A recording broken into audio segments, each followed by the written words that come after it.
The setup. The game begins. The courtroom was full, buzzing with quiet murmurs as people shifted in their seats. Rows of polished wooden benches gleamed under the harsh fluorescent lights. The air was thick with anticipation. This wasn't just another trial. It was a spectacle. At the center of it all stood Jade Carter, a 17-year-old black girl with deep brown skin and a sharp, unwavering gaze. She didn't belong here, not in the defendant's box, not in the ugly orange jumpsuit that swallowed her thin frame. Her wrists were cuffed together, but her posture remained straight, defiant. She refused to bow her head.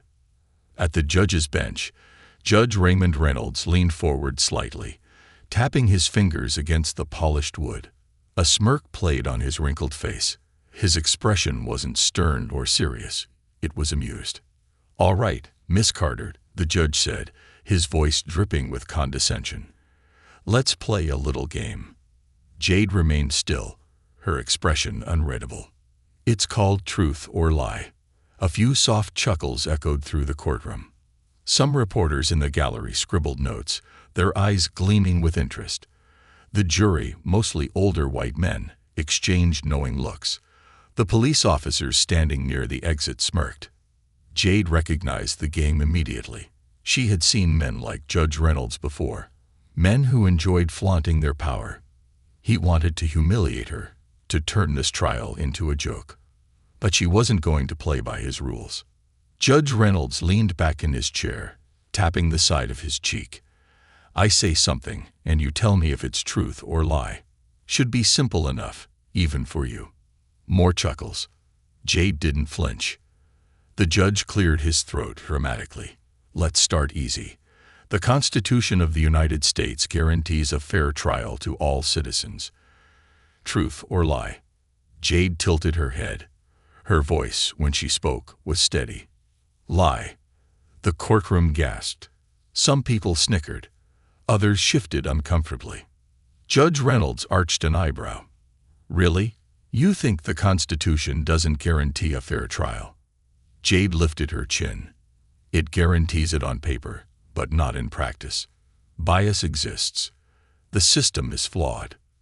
The judge's smirk twitched. "That's a lie." Jade's voice was clear. "If that were true, I wouldn't be standing here right now." Silence. The courtroom, which had been filled with hushed murmurs and quiet amusement, went completely still. Judge Reynolds' fingers drummed against the bench.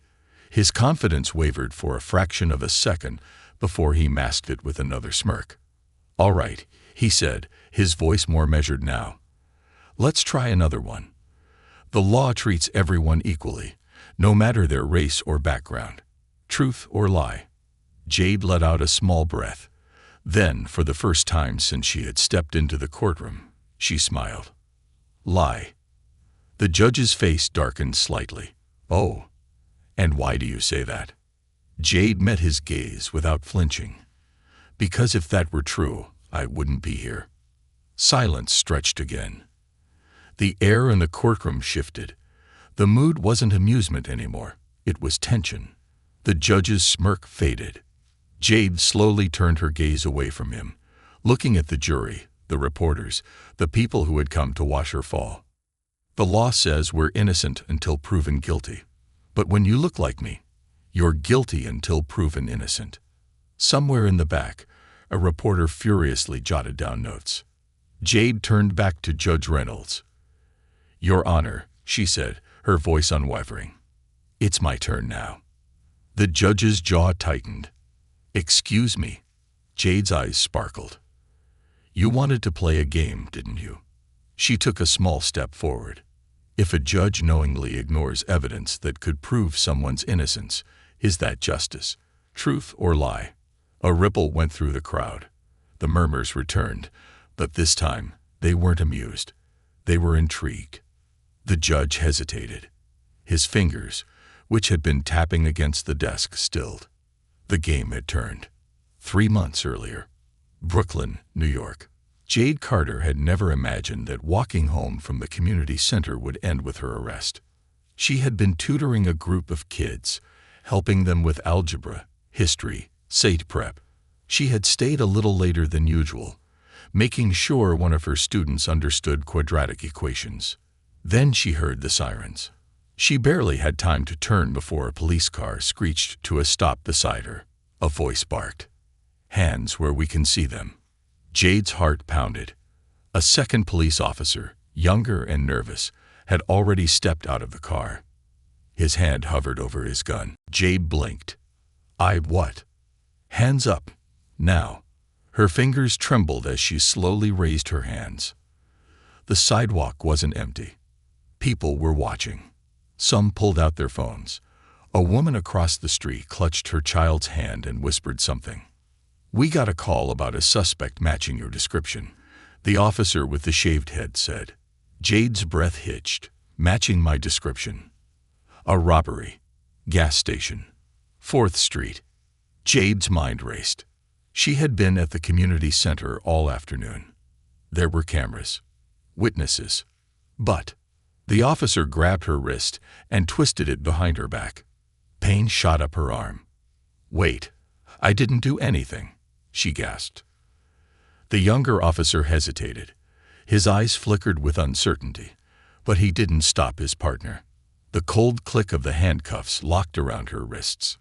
Jade clenched her teeth. She already knew this wasn't about justice. This was about power. The web of lies. 48 hours after the arrest, the interrogation room. The fluorescent lights buzzed overhead, flickering slightly, casting dull white light over the cold gray walls of the interrogation room. The air smelled of disinfectant and stale coffee. Jade sat at the metal table, her wrists still cuffed in front of her. Her orange jumpsuit felt too big, too stiff against her skin. The metal chair beneath her was uncomfortable, but she refused to shift, refused to show even a flicker of weakness. Across from her sat Detective Marcus Langston. He was in his late 40s, his navy blue suit slightly wrinkled, his tie loosened just enough to suggest he had been in this room for a long time. His fingers tapped against a thick case file that sat in front of him. A slow, almost lazy smirk pulled at the corners of his mouth. "Let's go over this again," he said, voice calm, controlled, like he had already won. "Where were you at 4:30 p.m. on Wednesday?" Jade inhaled deeply. She had already answered this. She exhaled through her nose, keeping her voice steady. "At the Brooklyn Community Center. Tutoring." Langston hummed. "Mem. Funny thing about that." He leaned forward slightly. "The security cameras. They were down that day. No footage. No proof you were there." Jade's stomach twisted. No, that was impossible. The community center had working security cameras. She had seen them. They were always on. The detective watched her reaction closely, his smirk growing.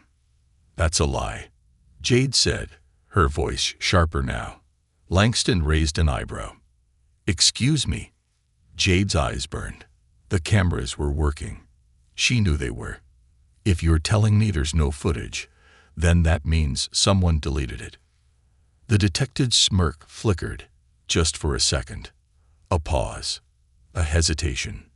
Then it was gone. He leaned back in his chair, stretching his arms behind his head.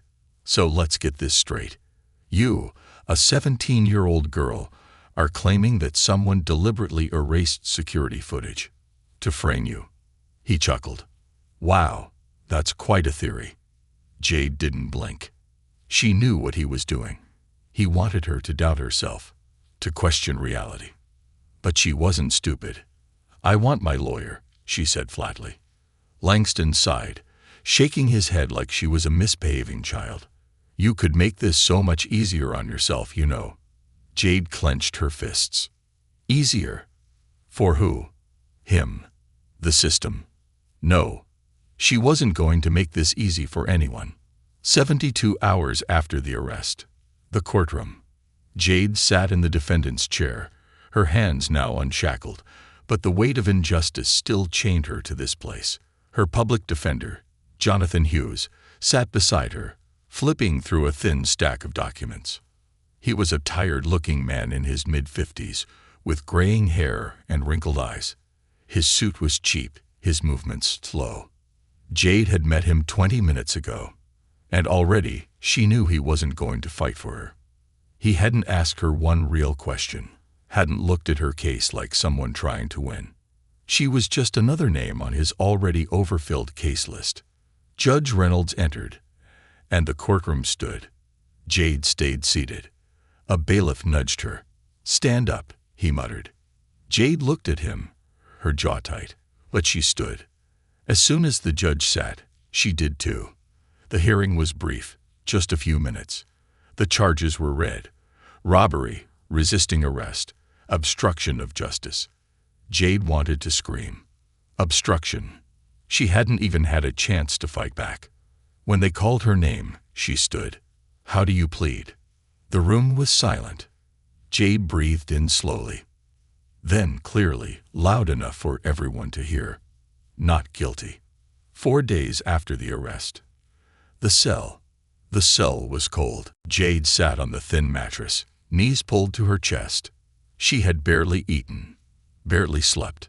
Her mind kept replaying the same questions. Who deleted the security footage? Who was behind this? And why? There was a knock against the bars. She looked up. A guard stood there. "You got a visitor." The stranger, Richard Vaughn. Jade walked into the visitor's room, her hands still cuffed.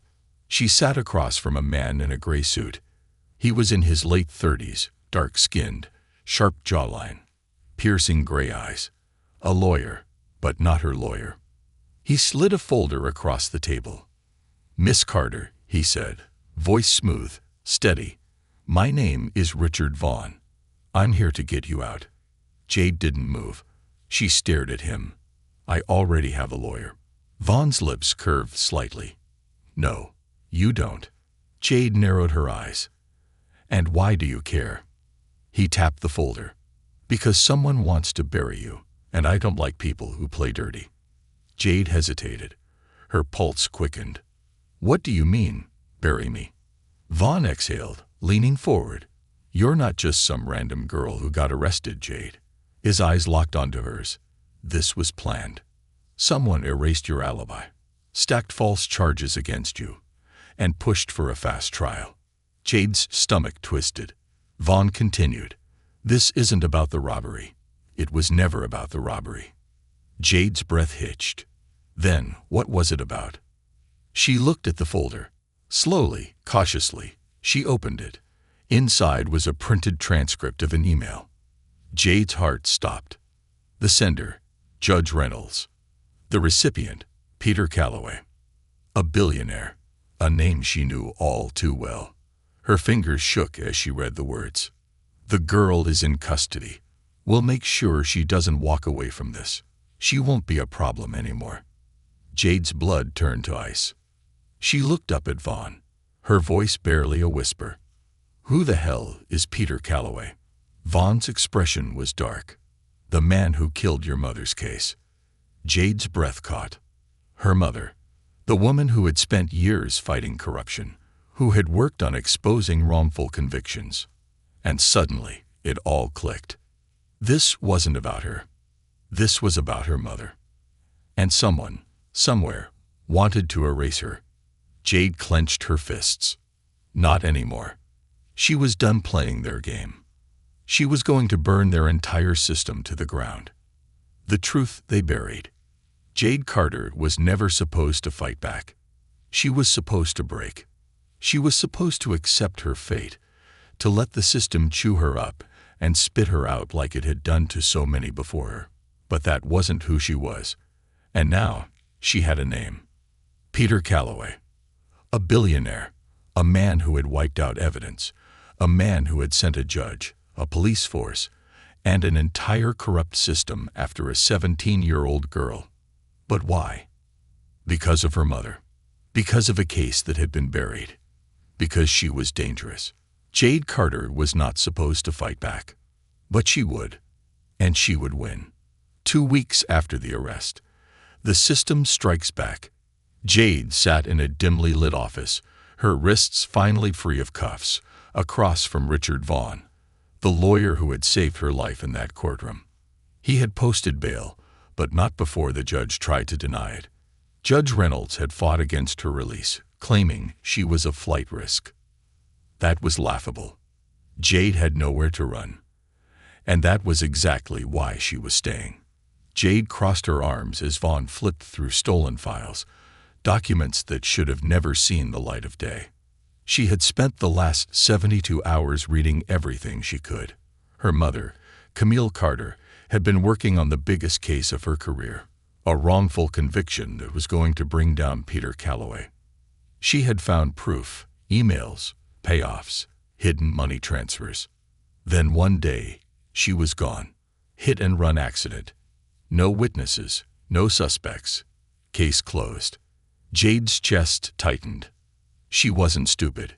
She had been 13 years old when her mother died, but she had known, deep in her bones, that it wasn't an accident. And now she had proof. Vaughn sighed, rubbing his temple. This is bigger than I thought. Jade exhaled slowly. You mean it's worse than a billionaire erasing evidence and trying to get me locked up for life? Vaughn didn't laugh. He just flipped the folder toward her. Jade's eyes scanned the top page. It wasn't about one case. It was about dozens. Peter Calloway had been funding wrongful convictions for years, paying off judges, police officers, and prosecutors to lock up innocent people, especially black and brown kids. He owned the system. And Judge Reynolds. He wasn't just another corrupt official. He had been one of Calloway's key players. Jade's hands clenched into fists. They weren't just trying to bury my mom's case, she whispered. They were burying all of them. Vaughn nodded grimly. That's why they framed you, Jade, he said, voice low. Your mom was too close. She had enough to take down Calloway. When she died, they thought the case would die with her. He looked at her. But then you started asking too many questions. Jade's stomach churned. Her mom had taught her to never stop thinking, never stop questioning. And now, that curiosity had nearly cost her life.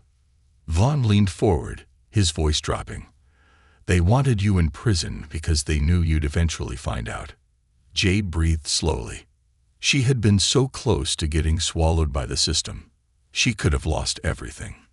Instead, she was sitting here, free, alive, armed with the truth. She lifted her eyes to Vaughn. What's our next move? Calloway's web of power. The plan had to be perfect. Jade, Vaughn, and Diane, Vaughn's undercover contact, spent the next 2 days tracking every move Calloway had made. The man was untouchable. He owned judges. He owned police chiefs. He even owned media outlets.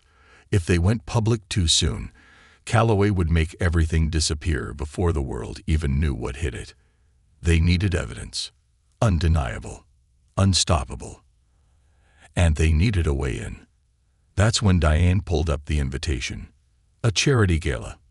The biggest event of the year, hosted by none other than Peter Calloway. Everyone who mattered would be there. Politicians, judges, CEOs, and media. Jade's pulse quickened. If we expose him there, she murmured, he can't bury it. Vaughn nodded. Not in front of the entire world. Jade exhaled. They had a plan. But there was still one thing missing. She tapped her fingers against the desk. We need someone on the inside, she said. Diane's face darkened. That's dangerous. Jade nodded. I know. Silence stretched. Then Vaughn said 3 words that made Jade's breath hitch. We have someone. The ghost from her past. Jade sat in a dark alley, her back against the rough brick wall, Vaughn and Diane beside her. They were waiting. Then, footsteps. A figure emerged from the shadows. Jade's breath stopped. The man standing before her was impossible. Isaiah Carter. Her brother. The brother who had died 5 years ago. Jade's heart slammed against her ribs. Her voice cracked. No. She shook her head. You're. Isaiah took a step forward. His face was older, sharper, harder. But those eyes, those were the same. I never died, Jade. Her world tilted. What the hell is going on? Isaiah exhaled. I faked my death. Jade's entire body felt numb. Why? She whispered. His jaw tightened. Because our mother's case wasn't just about a wrongful conviction. His eyes burned. Mom was investigating murder. Jade's pulse roared. Murder? Isaiah continued. Calloway wasn't just locking up innocent people, Jade. His voice was low, sharp. He was having people killed, silencing witnesses, making people disappear. Jade felt like she couldn't breathe. Her mother hadn't just been investigating corruption. She had been investigating an execution machine, and it had gotten her killed. Jade clenched her fists. They killed her, she whispered. Isaiah nodded. His eyes were dark. And now they're going to pay. Jade's chest rose and fell. Her mother had fought. And now it was her turn. She looked at Isaiah, at Vaughn, at Diane. She nodded. Let's burn Calloway's empire to the ground. The game of kings and queens, 48 hours before the gala. The blueprint of revenge. Jade sat at a long metal table in the dimly lit warehouse. Scattered across the table were blueprints, security maps, and stolen schedules. Every document outlined the event of the year, the Calloway Foundation Charity Gala. It was the perfect stage to bring him down. Diane tapped the event schedule with the tip of her pen. The press will be there. Live coverage. Cameras everywhere. Vaughn nodded, his sharp gray eyes fixed on the blueprints. Calloway's people control the media, but they won't be able to shut it all down fast enough once the truth starts spilling. Jade's fingers drummed against the table. One mistake, one misstep, and Calloway would wipe them off the board. They needed a perfect opening move. She turned to Isaiah, her brother, the one who had been dead for 5 years. But he was alive, and standing beside her, ready to finish what their mother started. Isaiah leaned over the table, his voice low, sharp. Calloway is bringing out the big guns for this one. Judges, senators, CEOs. If we expose him here, there's no coming back. Jade took a slow breath. Their goal was simple. Expose Calloway's corruption. Live.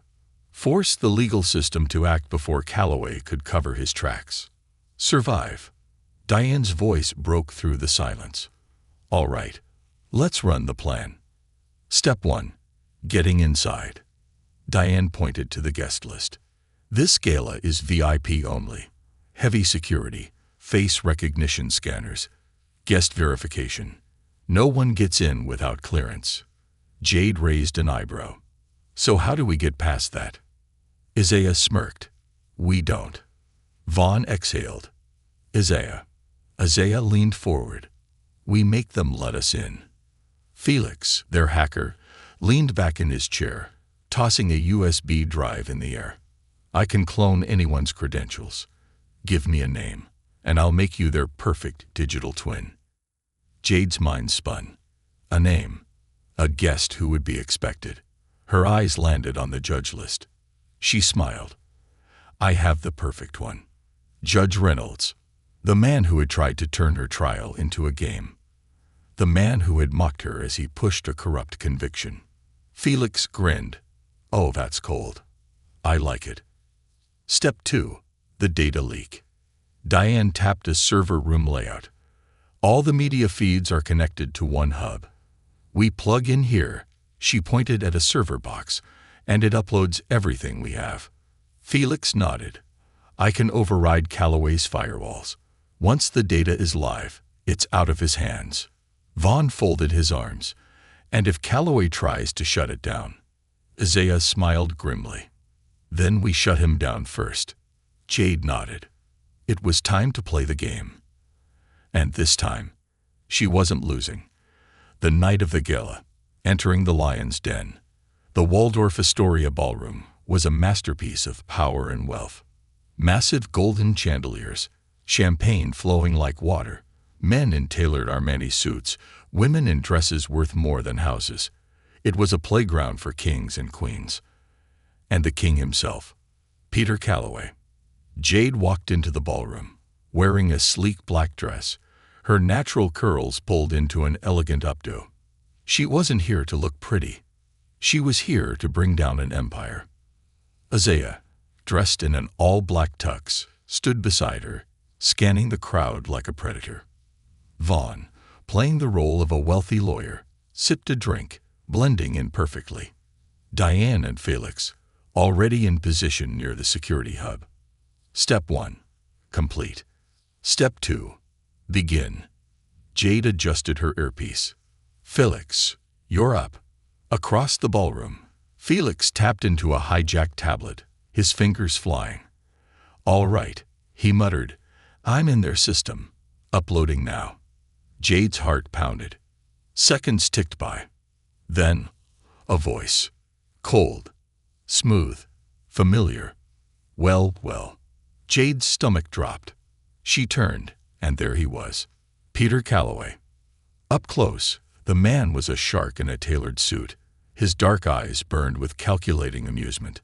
You clean up well, Miss Carter, he said, swirling a glass of whiskey. Jade's fists curled. She forced a smirk. And you still reek of corruption. A chuckle. Ah, that sharp tongue. He leaned in slightly, lowering his voice. I warned you, Jade. His expression darkened. You should have stayed buried. Jade smiled. She was done being buried. She tilted her head. And you should have been more careful about what you leave lying around. Calloway's smile twitched. That was when the first screen flickered.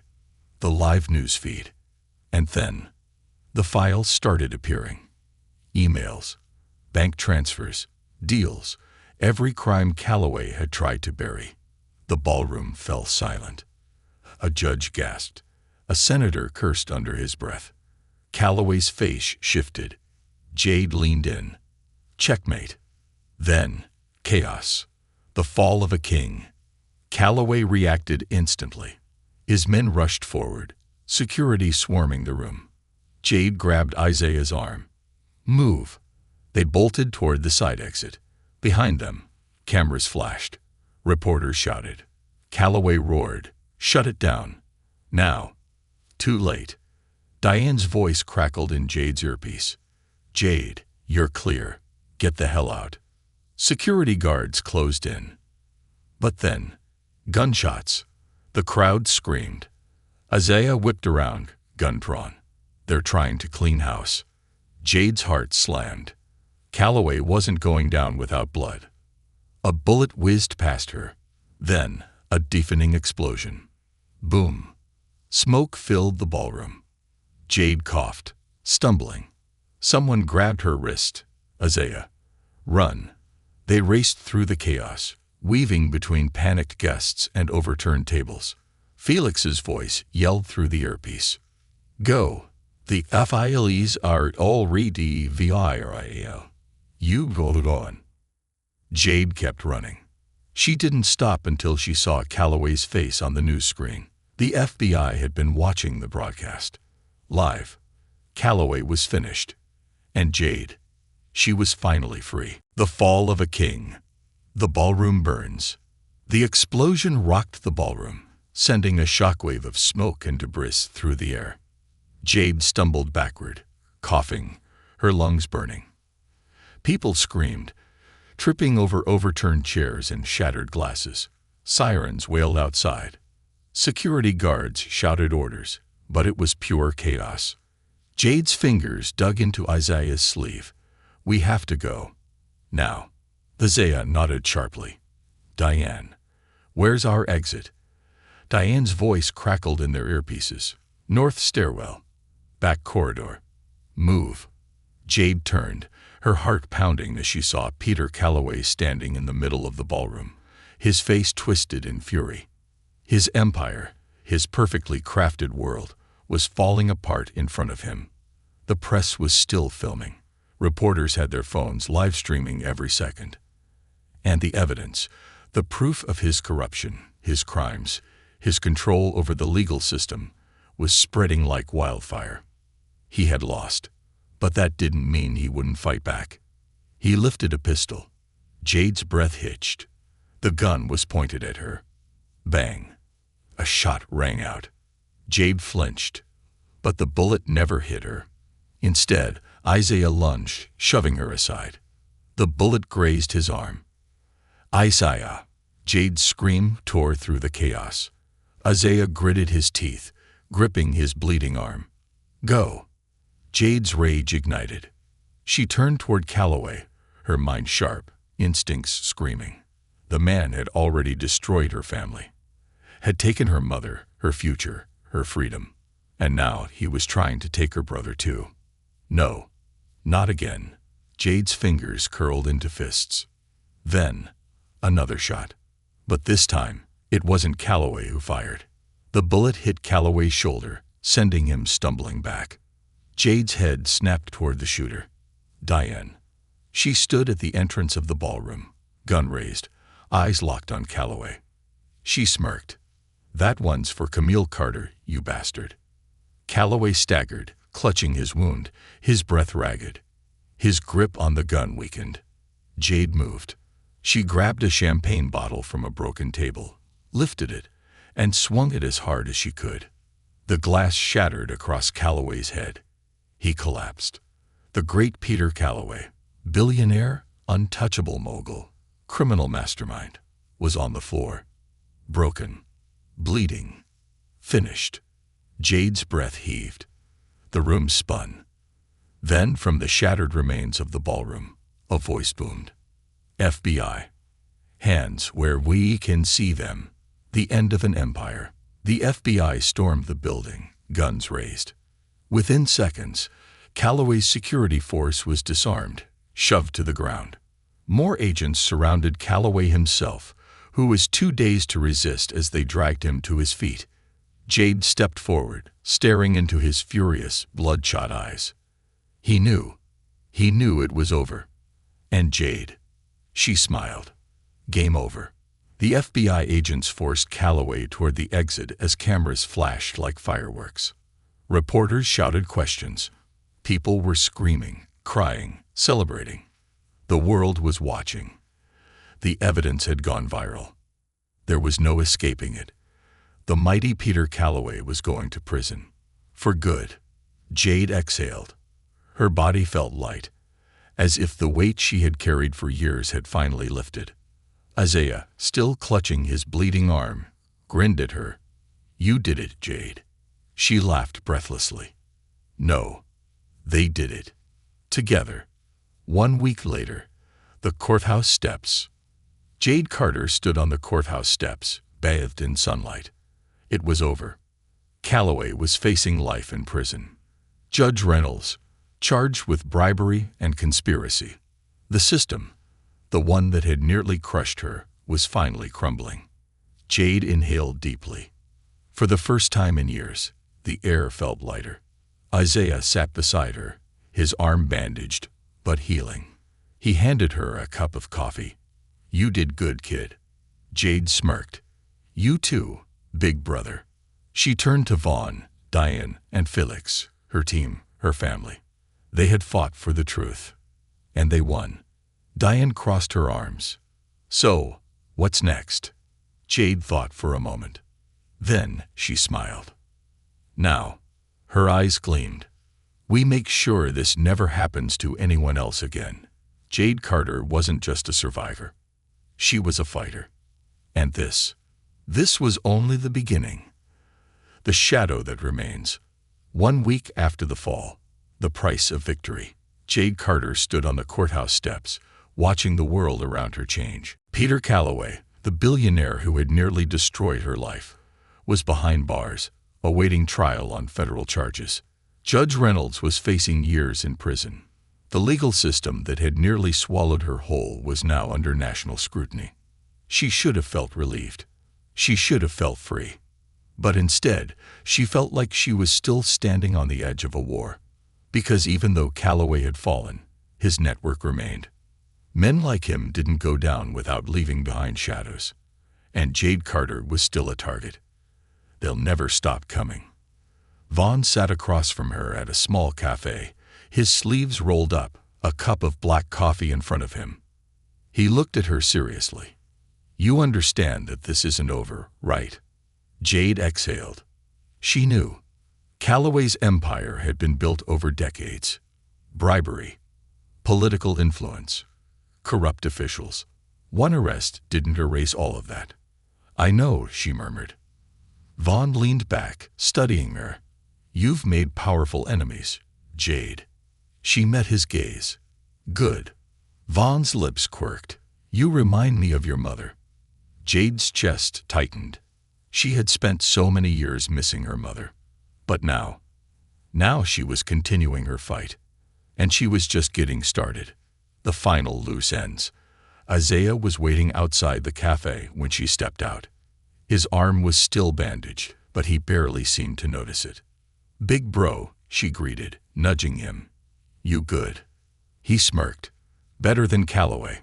She laughed. But then his expression turned serious.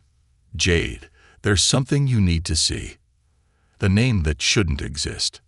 Isaiah led her through narrow alleyways in Brooklyn until they reached a rundown storage unit. Inside, Diane and Felix were waiting. Felix's laptop screen was open, glowing against the dim light. He gestured to it. We found something. Jade frowned. Diane crossed her arms. Calloway wasn't working alone. Jade's stomach tightened. Felix pulled up a name. One that made her blood freeze. Matthew Calloway. Jade's throat went dry. That's... Isaiah nodded grimly. His brother. Jade's mind raced. She had never heard of Matthew Calloway. But as Felix clicked through files, it became clear. Peter Calloway had been the face of corruption. But Matthew had been the ghost, the real power behind the empire. And now he was missing. Diane's expression darkened. He's running, and you know what that means. Jade clenched her fists.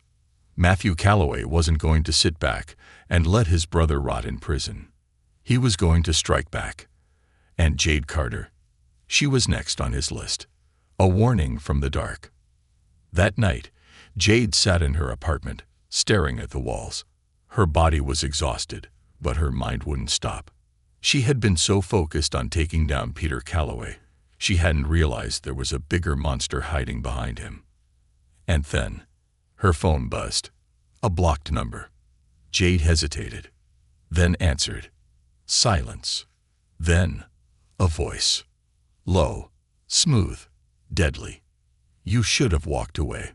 Jade's fingers tightened around the phone. Matthew Calloway. She could feel it. The voice continued. You made a mistake, Jade. A big one. Her pulse pounded. She refused to be afraid. I don't make mistakes, she said coldly. A soft chuckle. Then I guess we'll see about that. The call ended. Jade exhaled slowly, her heartbeat hammering. She wasn't stupid. Matthew Calloway was sending a message. And she had just declared war. The next fight begins. Jade stood by the window, staring out at the glowing lights of Brooklyn. Isaiah leaned against the wall behind her. You know what this means, he said quietly. Jade nodded. This wasn't over. Calloway's network still existed. The real puppet master was still out there. And now he was coming for her. Jade turned to Isaiah, Vaughn, Diane, and Felix, the people who had become her family. They had taken down a king. Now, they were hunting a ghost. Jade Carter had once been a victim. But now she was a threat. Her voice was steady. We end this. Isaiah smirked. Now you're talking. Diane nodded. Let's go hunting. Felix cracked his knuckles. This is gonna be fun. And Vaughn just watched her carefully. Like he knew she was stepping into something even more dangerous. Like he knew she was going to win. And as the city glowed beneath her, Jade Carter made a silent promise. No more running. No more hiding. She was taking the fight to them. And she wasn't leaving until she burned their empire to the ground. The final reckoning. 2 weeks after Calloway's fall. The hunt begins. Jade Carter had spent her whole life surviving. Now she was hunting. For the past 2 weeks, she, Isaiah, Vaughn, Diane, and Felix had been tracking Matthew Calloway, the ghost behind the empire. Every powerful billionaire, every corrupt official, every piece of the system that had tried to bury her. Matthew had been the architect of it all. And now he was running. But Jade wasn't giving him a place to hide. She leaned over Felix's laptop as a red dot blinked on the screen. Felix smirked. Got him. Isaiah folded his arms. Where? Felix tapped the screen. Private airstrip, Long Island. Calloway's running. Jade's eyes narrowed. Not today. The trap. Midnight at the airstrip. The wind howled across the abandoned airstrip. A private jet sat idling on the tarmac, its door open. Matthew Calloway was just steps away from disappearing forever. Jade wouldn't let that happen. She crouched in the shadows beside Isaiah and Diane, her fingers tightening around the cold grip of the pistol Vaughn had given her. She wasn't here to kill. She was here to finish this. Vaughn's voice crackled through the earpiece. Guards are everywhere. Be smart, Jade. Jade smirked. Aren't I always? Vaughn sighed. That's what I'm afraid of. Felix's voice cut in. Security systems are down. You're clear to move. Jade exhaled. Time to end this. Face to face with the devil. Jade stepped onto the airstrip, walking straight toward the jet. She could see Matthew Calloway at the top of the stairs, speaking to 2 high-priced bodyguards. He looked calm, like a man who thought he was untouchable. His silver suit was pristine, his posture elegant, effortless. Jade felt nothing but rage. You look like a man in a hurry, she called out. Matthew turned. His cold, dark eyes met hers. He smiled. Jade Carter, you just don't know when to quit. Jade didn't blink. Neither did your brother. Look where that got him. Matthew's smirk twitched.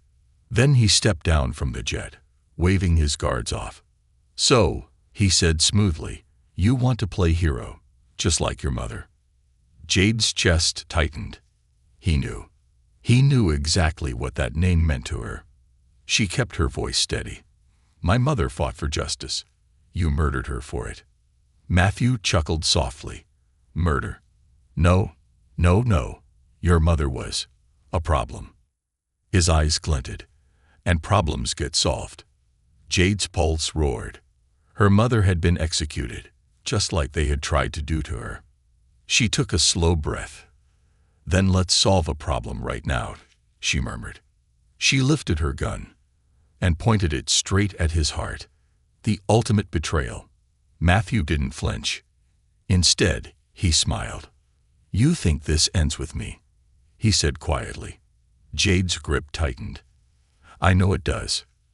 Then, a gun clicked behind her. Jade's blood froze. A familiar voice. Low, sharp, betrayal laced in every syllable. Drop it, Jade. Slowly, she turned, and her heart broke. Vaughn. Gun raised. Pointed at her. Jade's breath hitched. Vaughn. His gray eyes were hard. I told you, he murmured.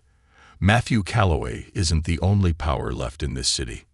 Jade's hand shook. You were helping me. Vaughn's face twisted. I was keeping you alive, he snapped. But you don't listen. You don't stop. And now you've forced my hand. Jade felt like she was drowning. Her lawyer, her friend, the man who had pulled her out of that cell, had been working against her all along. Matthew chuckled behind her. You never saw it coming, did you? Jade's heart slammed against her ribs. She had been betrayed before. But this cut deeper than anything. The fight for survival. Jade's mind raced. Isaiah and Diane were watching from the shadows, but they couldn't make a move. Not yet. She had to play this right. She let out a slow breath, lowering her gun. Vaughn relaxed slightly. Good girl, he muttered. Then, Jade moved. Fast. She spun, knocking Vaughn's gun aside and slamming her elbow into his ribs. He grunted, stumbling back. Matthew's guards rushed forward. And then, Gunfire. Isaiah and Diane moved. Bullets tore through the air. Jade grabbed Vaughn's wrist, twisting his gun out of his grip and slamming him to the ground. He groaned, his face twisting in pain. "You were like family," Jade hissed. Vaughn panted. "And you were an idiot." Jade's hands shook. She wanted to end this, but she wouldn't become like them. Instead, she stood turned and came face to face with Matthew Calloway. He had a gun, pointed right at her. His expression, calm, cold, controlled. "Checkmate," he murmured. Jade's heart pounded. This was it. This was how it ended. And then, a single gunshot. Jade flinched, but she wasn't the one who was hit. Matthew's eyes widened. Blood bloomed across his chest. He stumbled, fell, and behind him, standing in the shadows, Isaiah, gun smoking, breathing hard. Jade's chest heaved. Matthew Calloway was dead. Vaughn was bleeding out. The Empire was gone. And for the first time in years, Jade Carter was truly free. Epilogue. 1 month later. Jade Carter stood on the Brooklyn Bridge, staring out at the city. The headlines had been everywhere. Peter Calloway, life in prison. Matthew Calloway, dead. Jade Carter, the girl who took down an empire. But it wasn't about revenge anymore. It was about justice, about change. Isaiah leaned beside her. "So what now, kid?" Jade exhaled. The system was still broken. There were more battles to fight, and she was ready for them. She smiled. "Now," her eyes burned with fire, "now, we rebuild."